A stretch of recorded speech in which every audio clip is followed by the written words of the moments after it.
നിമിഷപ്രിയയുടെ വധശിക്ഷ റദ്ദാക്കിയതിൽ കൂടുതൽ വിശദീകരണവുമായി കാന്തപുരം. സനയിൽ നടന്ന ഉന്നതതല യോഗത്തിലാണ് വധശിക്ഷ റദ്ദാക്കിയതെന്ന് കാന്തപുരം അബൂബക്കർ മുസ്ലിയാർ വ്യക്തമാക്കി. ഷെയ്ഖ് ഹബീബ് ഉമർ ഹബീബിന്റെ ഇടപെടലാണ് കുടുംബവുമായി സംസാരിക്കാൻ അവസരം ഒരുക്കിയതെന്നും കുടുംബം അനുകൂല നിലപാട് സ്വീകരിച്ചതോടെ കാര്യങ്ങൾ എളുപ്പമായതായും ദി ഫെഡറൽ എന്ന ഓൺലൈൻ പോർട്ടലിന് നൽകിയ അഭിമുഖത്തിൽ കാന്തപുരം വ്യക്തമാക്കുന്നു.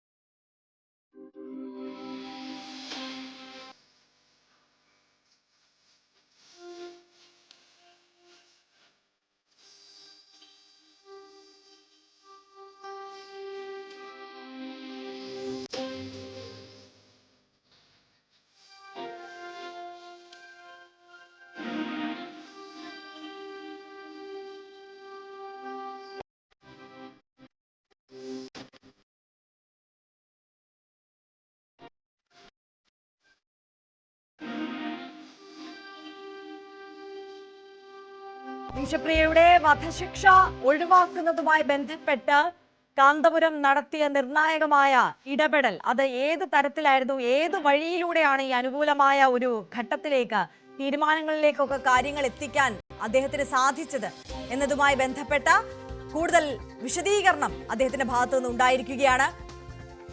എം.എസ്. അനീഷ് കുമാർ കൂടുതൽ വിവരങ്ങളുമായി ചേരുകയാണ്. അനീഷ്, പലതരത്തിലും ഈ കാന്തപുരത്തിന്റെ ഭാഗത്തു നിന്നുള്ള ഇടപെടൽ ഉണ്ടായി എന്ന് പറയുമ്പോഴും പല കോണിൽ നിന്ന് പല സംശയങ്ങൾ ഉയർന്നു വന്നിരുന്നു. ഏത് തരത്തിലാണ് ഈ ഇടപെടൽ നടത്തിയത്? എങ്ങനെ അനുകൂലമായ തീരുമാനത്തിലേക്ക് കാര്യങ്ങൾ എത്തിച്ചു? ചർച്ചകൾ നടന്നിട്ടുണ്ടോ എന്ന് പോലും പലരും വിമർശനം ഉന്നയിക്കുകയും ചോദ്യം ചോദിക്കുകയും ഒക്കെ ചെയ്യുന്ന ഒരു സാഹചര്യം ഉണ്ടായിരുന്നു. അതിനൊക്കെ കൃത്യമായ ഒരു മറുപടി കാന്തപുരത്തിന്റെ ഭാഗത്തു നിന്ന് തന്നെ ഉണ്ടായിരിക്കുകയാണ്, അല്ലേ?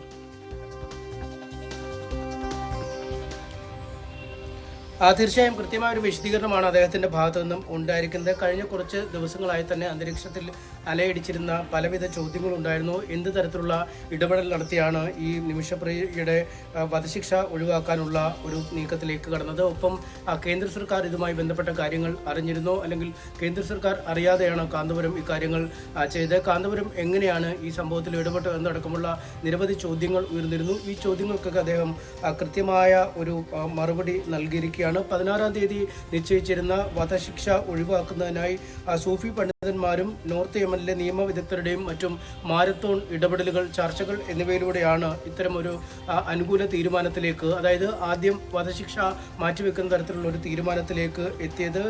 ഷൈഖ് ഉമർ ബിൻ ബഹബൽ എന്ന ഒരു പണ്ഡിതൻ, സൂഫി പണ്ഡിതനായ കാന്തപുരത്തിന്റെ പ്രതിനിധിയായ ഒരു ആൾ, അദ്ദേഹമാണ് ഇക്കാര്യത്തിൽ നിർണായകമായ ചർച്ചകൾക്ക് ചുക്കാൻ പിടിച്ചതെന്നും കാന്തപുരം വ്യക്തമാക്കുന്നുണ്ട്. ഈ നിലവിലെ യമനിലെ നിയമവ്യവസ്ഥ അനുസരിച്ച് വധശിക്ഷയ്ക്ക് വിധിക്കപ്പെട്ടയാളെ രക്ഷിക്കാൻ കൊല്ലപ്പെട്ടയാളുടെ നിയമപരമായ അവകാശികൾക്ക് മാത്രമേ കഴിയൂ. അത്തരമൊരു മോചനം നടപ്പിലാക്കണമെങ്കിൽ ആ കുടുംബത്തിൻ്റെ ഒരു സമ്മതം വേണം.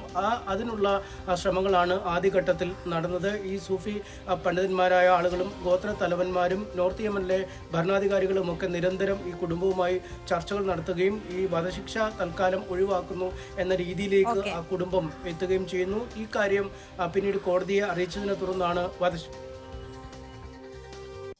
എം.എസ്. അനീഷ് കുമാറാണ് വിശദാംശങ്ങളുമായി നമുക്കൊപ്പം ചേർന്നത്.